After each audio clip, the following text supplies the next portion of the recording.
Give this a second coat, and we just wet the foam brush, and this time I'm going to go the other direction, the cross grain. We want to make sure we get a good covering layer of this, and make sure you really get in there good, because this is where you're going to have possible shorts if you don't.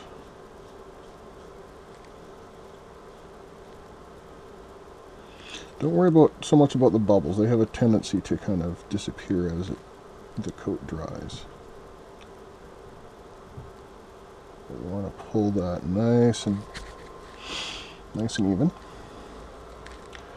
And I'm just going to put this on the heater just to warm it up a little bit. You don't want to go much over about 40 degrees with this. We're also going to do the copper as well, and this is going to protect it from oxidation as it heats up under normal use. You want to give a little bit of room between. Essentially, you don't want to paint up these contacts, because it'll make it really hard to solder it later on, which we're going to do. But it's good to give the board a coat, because in addition to being a dielectric, it also protects it from oxidation.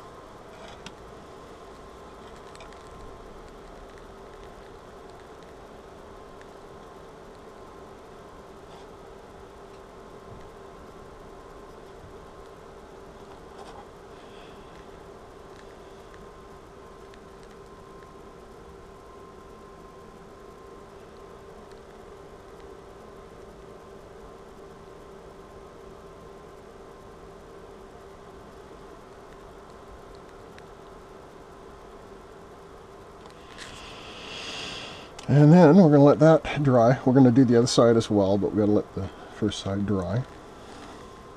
I'm going to do a little touch up right here. Just look for any areas where it's just not quite thick enough.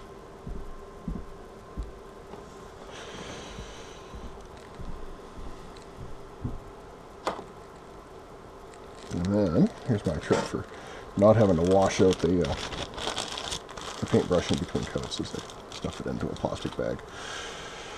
And then that one is just about heated up.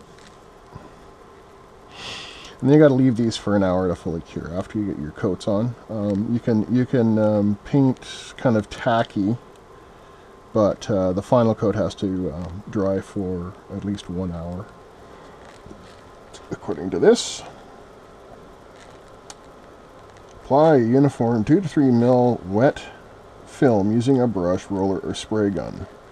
Air dry at room temperature for 1 hour minimum, and then cure at 230 C for 1 hour, or 250 C for 45 minutes. So we're actually going to cure on that hot plate over there.